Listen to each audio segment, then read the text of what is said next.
The following is a Hoop Ball presentation.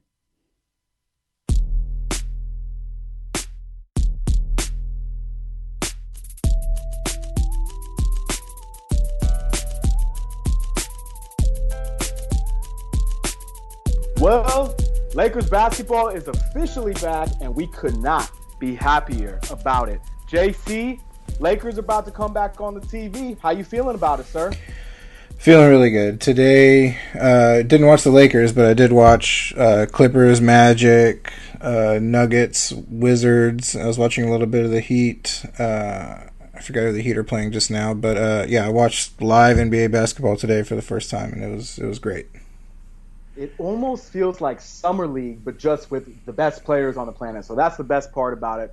Welcome back to the Hoop Ball Lakers podcast. Of course, JC and Ethan here with you as usual. You can find our show on Twitter at Hoopball Lakers, part of the at Hoopball Tweets family.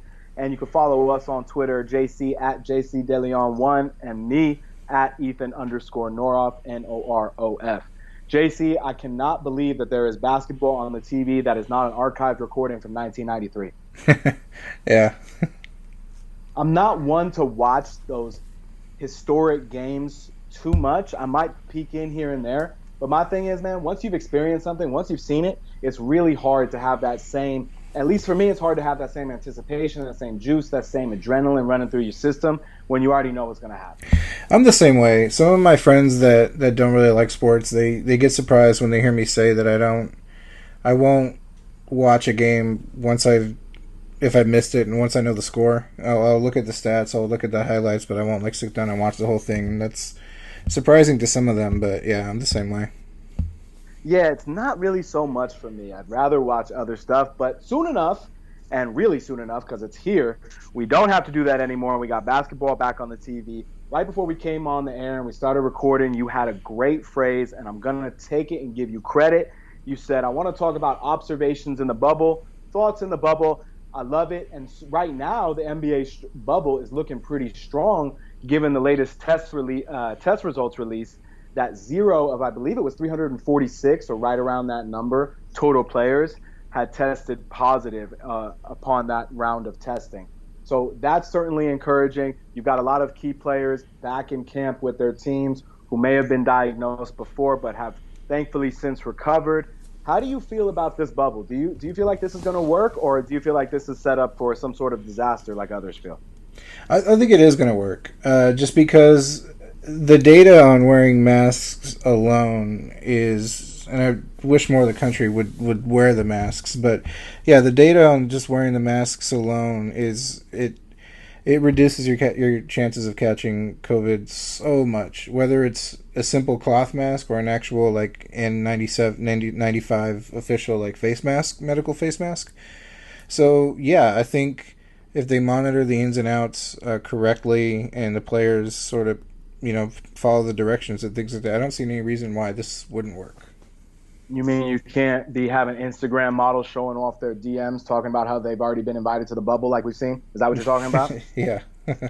Yeah, and I think, look, that's the reality of it. That, you're always going to try to have people and or situations that try to poke the bubble and infiltrate the bubble. But so far, as usual, the NBA, and this is, I think we've talked about this before, one of the reasons I like rooting for the NBA and, watching the sport so much is I really feel like they are a thought leader in the professional sports field when it comes to showing how to lead and having the capacity to lead and really thinking through every scenario as best as they can. So I give credit to the NBA. So far, it's been a successful setup.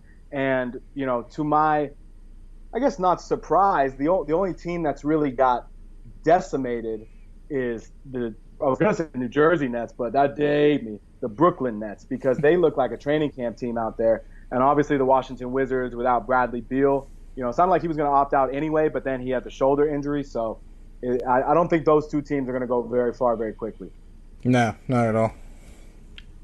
But unlike those two teams, JC, the Lakers are set up to be what looks like a successful road ahead, despite the fact that the team is not going to have Rajon Rondo, despite the fact that the team is not going to have Avery Bradley. Well, although Rondo could come back in so I believe they were talking about maybe the second round of the postseason. That seems a little advantageous for me. I always feel like it's a little bit longer, but we shall see. But in the immediate future, you're not going to have Rondo. Avery Bradley obviously will not play for the remainder of the season. So I feel like the Lakers at this point, they've had no major changes to their team all season long. They should be pretty set up for success despite still needing to integrate some of those new parts. Markieff Morris still a new part, although he's been around for several months now. And obviously with Dion Waiters and officially J.R. Henney Smith. Mm-hmm.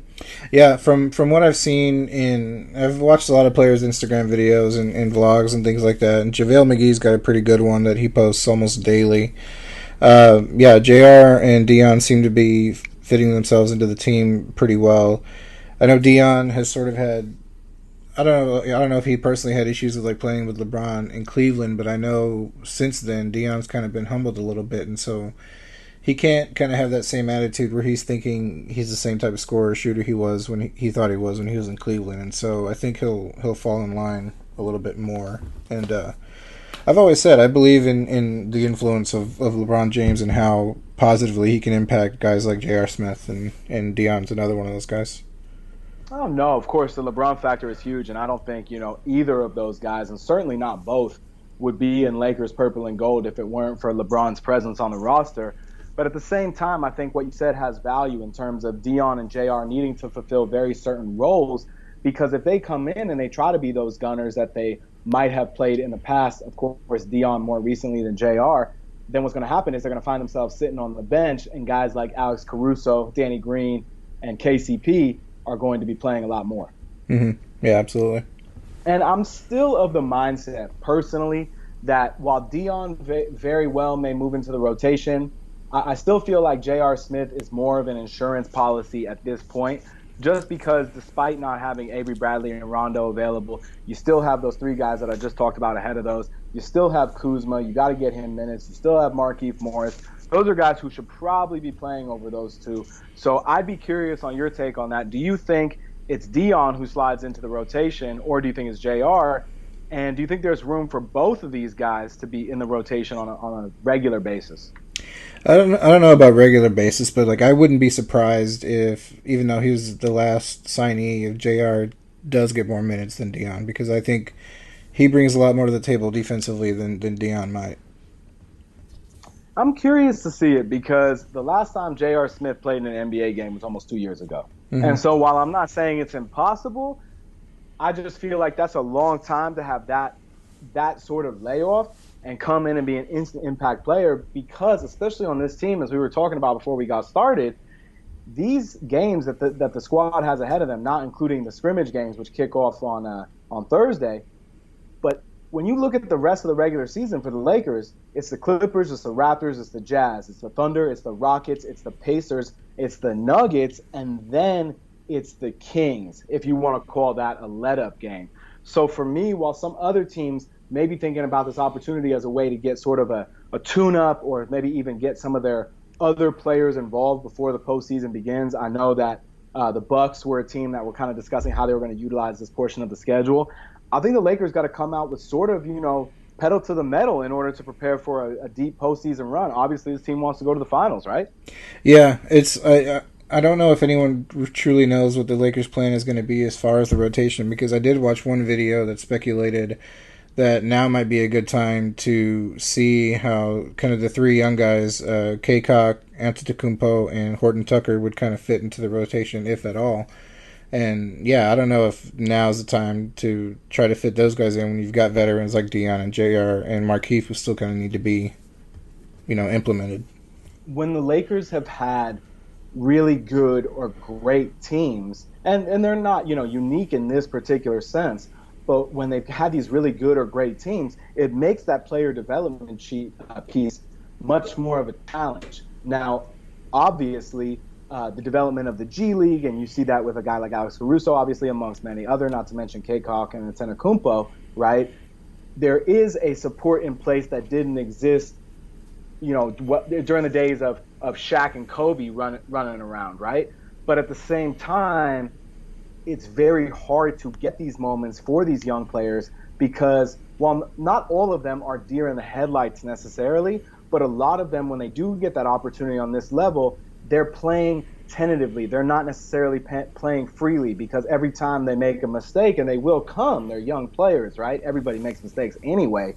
But when they make a mistake, they're looking over their shoulder about, oh man, am I going to get pulled off the floor? That's not the same worry a veteran player or a star player has. And that's not a worry that JR or Dion are going to have just by nature because that's sort of how they've always played.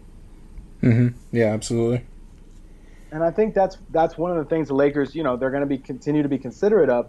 But I'm curious what they can do. I mean, Kaycock is in particular is a prospect who really interests me, and Taylor Horton Tucker. I mean, from what I can tell, Instagram observer as all of us are, right? He seems to have really worked on his body quite a bit as well since his initial drafting. Yeah, yeah, and I know JaVale's kind of sort of been mentioned how much time he's spending around Costas under the Kumpo, and so yeah, they're definitely trying to develop all these guys into some kind of regular rotation players. Yeah, I'm not sure if it comes this season just because of what's on the line, but I do think they're interesting pieces, if nothing less, moving forward in terms of potential rotation pieces. So we'll see how it goes. And I think that the Lakers have to be happy too. And I think this is perfect because we were just talking about JaVale. I think the Lakers have to be happy that Dwight Howard decided to play. Yeah, absolutely. He's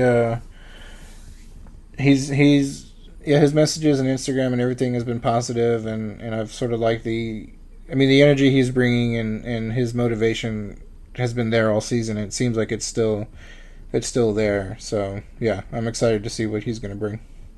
Yeah, definitely. I think Dwight's been very active on Instagram, not only sharing education about the past in terms of really aligning with the Black Lives Matter movement. So it's been nice to see that level of sincerity and commitment to education on his behalf and using his platform to spread that awareness.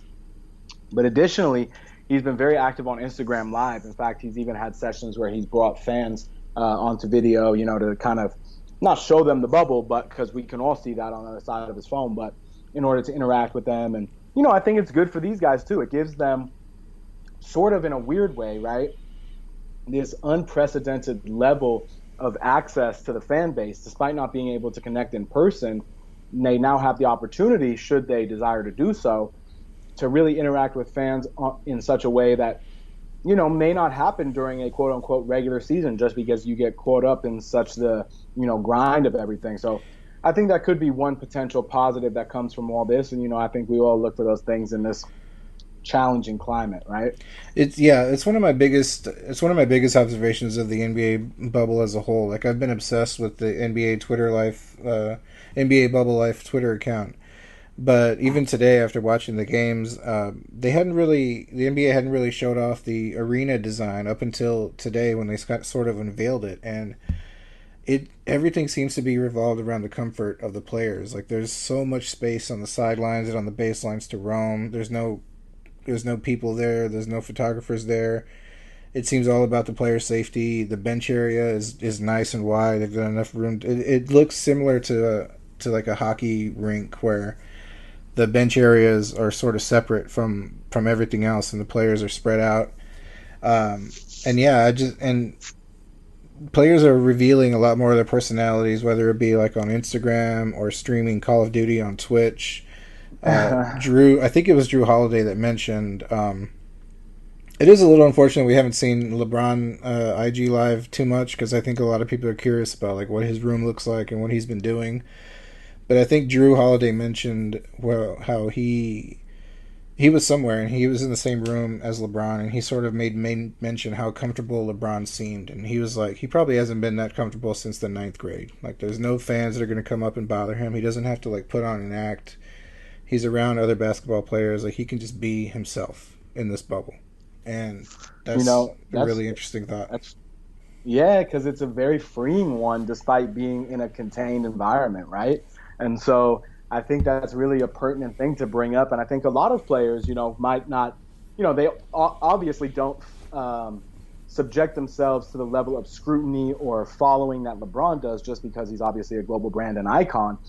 But on top of that, a lot of these players, they do have microphones in their face. They do have, sort of these challenges on a day-to-day basis where they can't go out in public. And a lot of these guys, I mean, let's say for what it is, they're tall, right? So if you're 6'8", you're going to kind of attract attention or eyes in general, just because you're a lot taller than everybody else. One of my best friends is 6'7". Every time we walk in together, it's like little and big. So obviously everybody stares, right? I mean, he's got like a foot on me.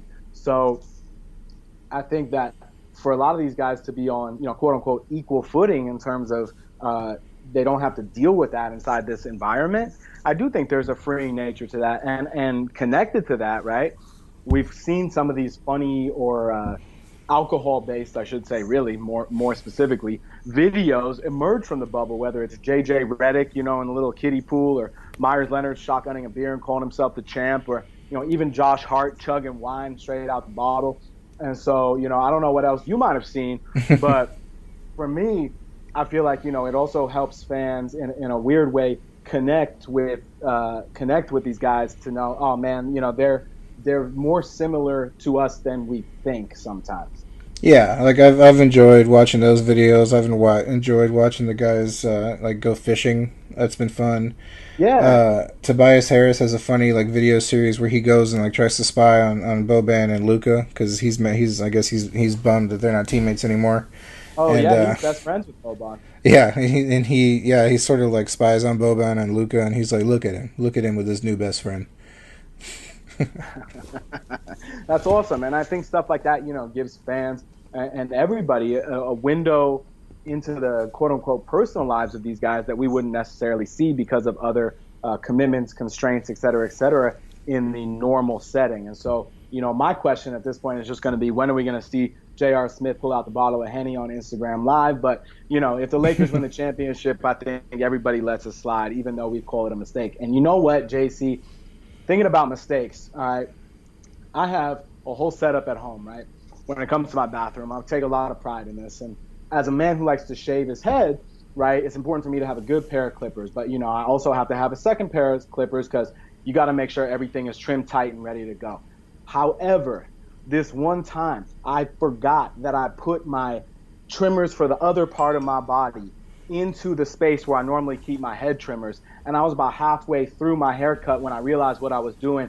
And it was a nightmare because not only did it leave some, stuff that I didn't want to deal with, but just the psychological thought of it was too much for me to handle. And I realized, man, this is kind of rough on my head. Like, why am I using this on my junk? So that's when I started reading about what to use and how to use it. And that's where we come together. And that's why, for me, it's all about Manscaped now, because Manscaped has this redesigned electric trimmer, man. The Manscaped engineering team spent 18 months perfecting the greatest hair trimmer ever created and just released the new and improved Lawnmower 3.0. When I tell you the lawnmower, and I know it sounds a little overwhelming, but it's not, okay? This is a machine. It's a third-generation trimmer that features a cutting-edge ceramic blade to reduce the manscaping accidents thanks to Manscaped's advanced skin-safe technology. So when I tell you this is premium, I mean it's premium, JC. The battery will last up to 90 minutes, so you can take a longer shave, or you don't have to worry about charging it. So that's a nice little feature. The water-resistant technology allows you to groom yourself in the shower. That's a nice little plus. One of the coolest features is the LED light, which illuminates grooming areas for a closer and more precise trimming. You know the missus is going to love that. They've also upgraded to a 7,000 RPM motor with quiet stroke technology, so it can be a secret. And let's not forget about the charging stand. Show your mower off loud and proud, because this intelligently designed stand is a convenient charging dock powered by USB. And if you are listening to me speak the holy word right now, I want you to experience it firsthand for yourself. And you know how you do that? You get 20% off and free shipping with the code HoopBall20 at manscaped.com. JC, this trimmer will change your life. Yep, I believe it. You know? And so if you can't believe me in that enthusiastic read, I felt like I was leading a sermon right there. You guys got to go check it out, man. It's good stuff. It'll leave your junk feeling smooth, all that good stuff. So manscaped.com, use the code HoopBall20. Get 20% off and free shipping with the code HoopBall20 at manscaped.com. 20% off and free shipping at manscaped.com. That's the code HoopBall20. All capitals on HoopBall. So good stuff there. And I feel like, as the Lakers and the rest of the NBA are getting their real-life 2K barbershop popped up in the bubble, I do feel like some of them are going to want to take advantage of that offer themselves, JC. Wouldn't you? Oh yeah, absolutely. So, the Lakers and the rest of the league got the best of the best. and I'd be curious to see how it continues to go in the bubble. But like we've been talking about, I think it provides a certain level of levity to these guys, and I also think it provides a certain level of just opportunity for them to kind of kick back and sit back and be by themselves. I thought that was a really salient point. Okay, JC, I'm going to get on my Caruso stool here for just a second. Obviously, we talked about Rondo being out. We talked about Dion Waiters coming in, J.R. Smith coming in. KCP is still around. He's having a good year. Danny Green obviously was signed to play a key role. But for me, man, especially with Rondo out now, there is really no excuse for Alex Caruso not to play 25 to 28 minutes a game. Am I crazy? No, not at all. I think everyone's well rested. I think everyone's sort of getting acclimated to possibly playing more minutes. And if you believe some of the rumors on the internet, LeBron was kind of holding secret practices with the whole team, and so I think they've got a little bit more of an edge on some than some other teams might have, because I think they've been playing together a little bit longer. You So know, yeah, you know what one of the most impressive things is about LeBron is for the level of stature of celebrity that he is, he manages to keep his personal life extraordinarily personal. And I yeah, think that's a credit to him. I mean, I'm sure he's not alone in that effort in terms of securing the privacy and all of that, but I think that's a really important credit to him because it allows him to live not necessarily freely, but in a way that empowers him in the way that he wants to live. And I think that's important for any of these guys who live their lives on a public stage for a lot of us. yeah. Like I think about him and sort of a similar meteoric rise in like Steph Curry, and even like in his wife Aisha Curry, how like she people sort of observed how nice of a relationship they had, and she had some social skills in cooking and things like that, and so she kind of took it upon herself to sort of become a celebrity herself. And like yeah, like we don't, and this is probably to Savannah's doing, but like we don't know very much about Savannah James, and like LeBron doesn't really show show or tell us too much about her, and that's probably the way her and him both want it, and they've managed to like keep it that way. I mean, they've been together since high school, man. It's really an incredible story, and that's just to touch on this tangent a little bit. This is what bothers me when people say, "Oh, I hate LeBron." I'm like, what is there to hate about him? He is the best player in basketball and has been for a decade. He is a leading global icon in the field of basketball and in the field of fashion and in the field of art and in the field of education. He's opened schools for underprivileged that has a food bank. All the kids get a bicycle. He married his high school sweetheart. They've got beautiful children together. I mean, everything this guy touches turns to gold, and he is a role model. And people want to sit here and say, he's not for me. I Yeah, don't get that. it's yeah, the way people so easily dismiss him, especially in like the MJ LeBron debate, and it's like, oh, at worst, he's maybe the second best player of all time if you don't think he's the greatest. And like, just because he's not the greatest, he's trash, but he's like number two out of all the players of all time. I And mean, yeah, it's everything he does ridiculous. outside the court is just an amazing. He's an amazing person. I mean, it's ridiculous, man. And so I give nothing but celebratory congratulations to LeBron. In fact, I can't remember if on the last episode I talked about how I got back into the trading card game at all, but I'm back into the trading card game. Long story short, I don't know if you saw the LeBron card that sold at auction, the record card. Did you see this? Like yeah, 1.8 million or something like that. 1.8 million. You see LeBron's comment on that post on Instagram? No. LeBron goes, "Guess who's got a couple of those exact cards sitting at home?" And so this dude, on top of everything else, has just got a cool, 3.5, 4 million or so sitting there. It's just amazing to me, man. I mean, it's a credit to him because he's built himself up to be a true brand. And I mean, I don't know if that's the American dream, but for some people that might be a part of it. So nothing but congratulations to him. And before we go any further on the LeBron "we love you" tangent, okay?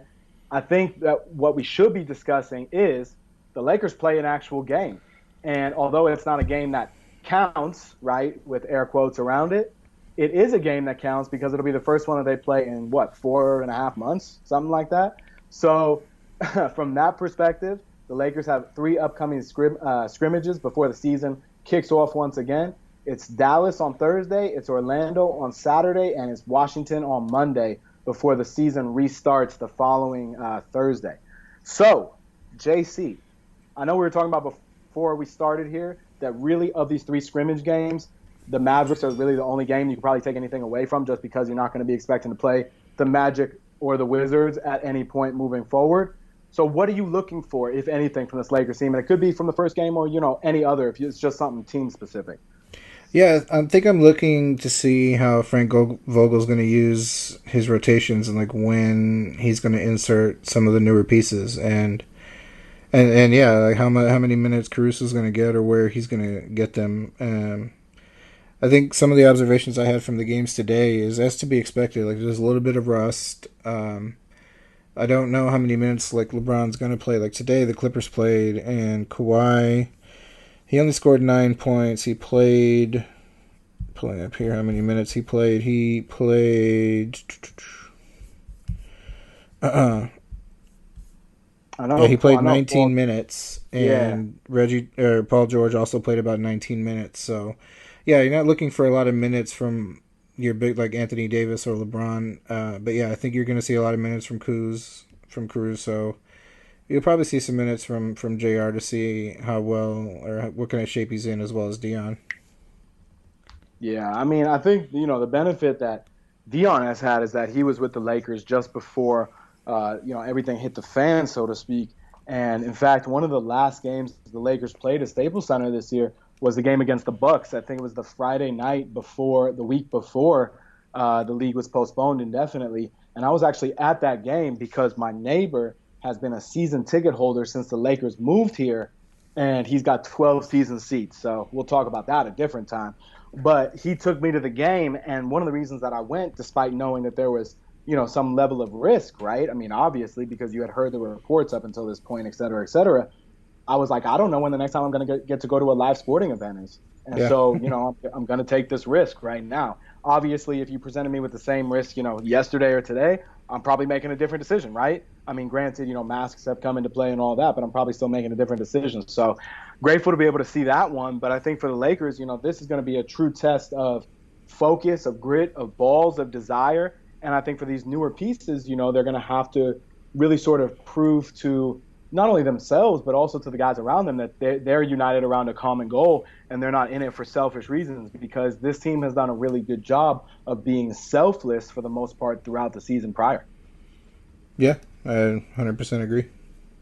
And I think, like you said, JR and Dion can, at least in theory, come in and buy into those roles, especially under LeBron's tutelage. And I think the rest of the rotation, most of the guys have been around.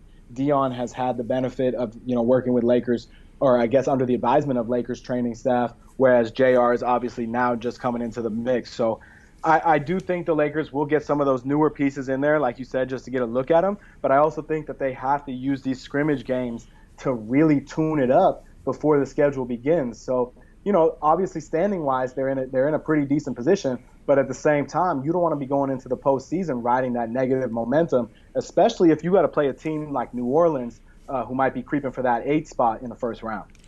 Yeah, it's a tricky spot that I think a lot of teams are in because, yeah, you have to sort of see where your team's at rust-wise, and then you sort of have to see how different lineups are gelling. And I think you also have to factor in scouting reports from the season prior to the shutdown may not even be relevant anymore. Like Denver today had a healthy Bol make his debut, and they ran a lineup.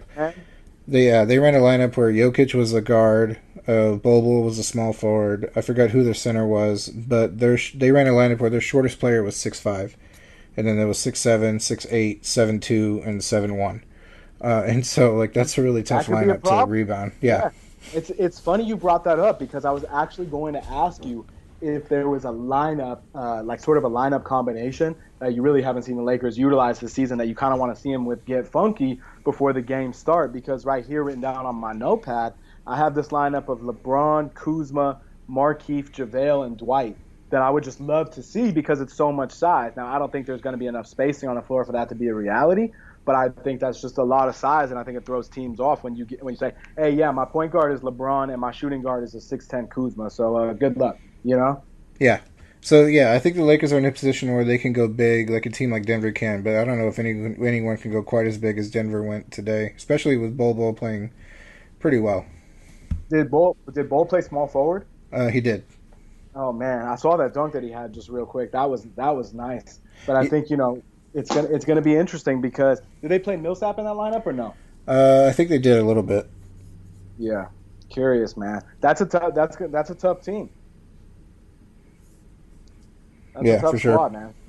I Hmm. mean, the Lakers are there. There's no, like I said, even with the eight spot, there's no easy outs in the West. So I think the Lakers really need to prepare themselves not only mentally but physically because I think they're going to get not punked a little bit, but they're going to get pushed around, kind of like like the Pistons that used to try to do to the Bulls and did successfully for a period of time. I think the Lakers are going to have some physical style of play, even despite the climate of COVID-19, because teams know, look, you're the favorite, Yeah, yeah. I think they're going to deal with a lot of teams sort of being extra physical. Yeah, I think that's. I think they'll have to deal with that. And so I'm curious, and the more that Frank Vogel can keep the team together, which is going to be a collective effort, not just from him, but also from LeBron, Anthony Davis, and the other leaders in the locker room. I think the more credit that should be probably given to him because coaches always the life of a coach or a general manager is usually such that if everybody knows your name, something's going wrong. And if nobody knows your name, things are usually going pretty well. Now with the Lakers, that isn't necessarily true because you are the Lakers, but at the same time, Frank Vogel came into this job because Ty Lue basically didn't want it, and he was the third choice, right? He was the third choice going back to his initial hiring. So, Monty Williams didn't want it, Ty Lue didn't want it, and the Lakers kind of just wound up with Frank Vogel. I'd say so far so good. Yeah, and I think the players really respect him. JaVale posted a blog the other day where he sort of featured Frank Vogel, and so yeah, I think the players are behind Vogel and like him, and I think LeBron's even spoken to the fact where he's being more patient with coaches and things like that, and so yeah, I think he's sort of embraced what Vogel's bringing to the table.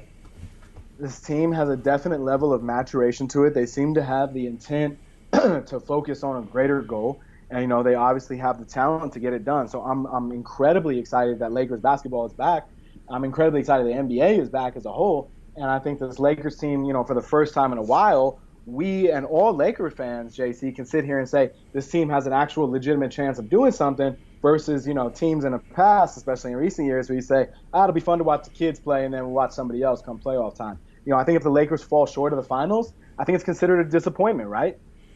Yeah, I think there's realistically three teams that could win it: Milwaukee, the Clippers, and the Lakers. I think the next tier beyond that is you have like your Houston and your Denver. Beyond that, I don't really think there's anyone really. Do you consider the Lakers making the NBA Finals? And we'll kind of finish with this. Do you consider the Lakers making the NBA Finals as a successful season, regardless of the result, or do they need to win the NBA Finals? I think I think if they make it to the finals and they're playing either Milwaukee or I guess the second best team might be Philadelphia, maybe Boston. I think they match up Philadelphia well. might have two Yeah, questions. yeah. I think they match up well with both of those teams, and so I think the challenge is getting to the finals. And once they do, I think they've got a pretty good chance at winning it. Yeah, I don't think that Boston is one of my title favorites, but could you imagine a Lakers Boston title round bout in Orlando? How weird that would be. Yeah, it's Strange time. it's one of my other observations in that none of the everything in the bubble has it seemed a little strange, yeah, but nothing has seemed like overtly weird or awkward. I don't think it'll seem weird or awkward until the championship happens and like you're used to celebrating with the big crowd and like hearing all the noise and it's like you're just gonna see a bunch of dudes on the court celebrating like with themselves and like nobody else around or in It'll the building. So that's gonna be a little it'll awkward.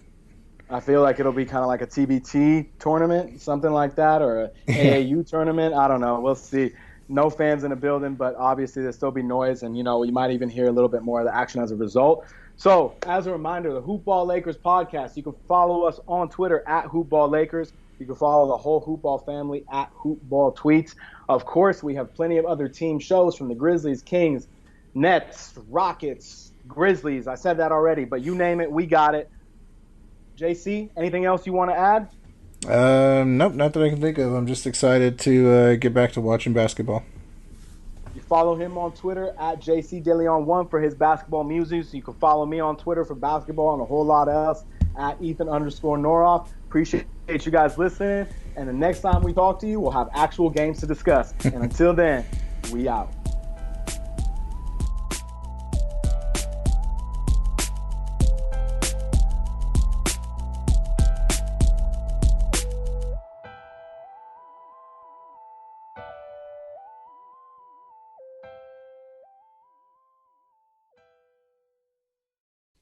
This has been a Hoop Ball presentation.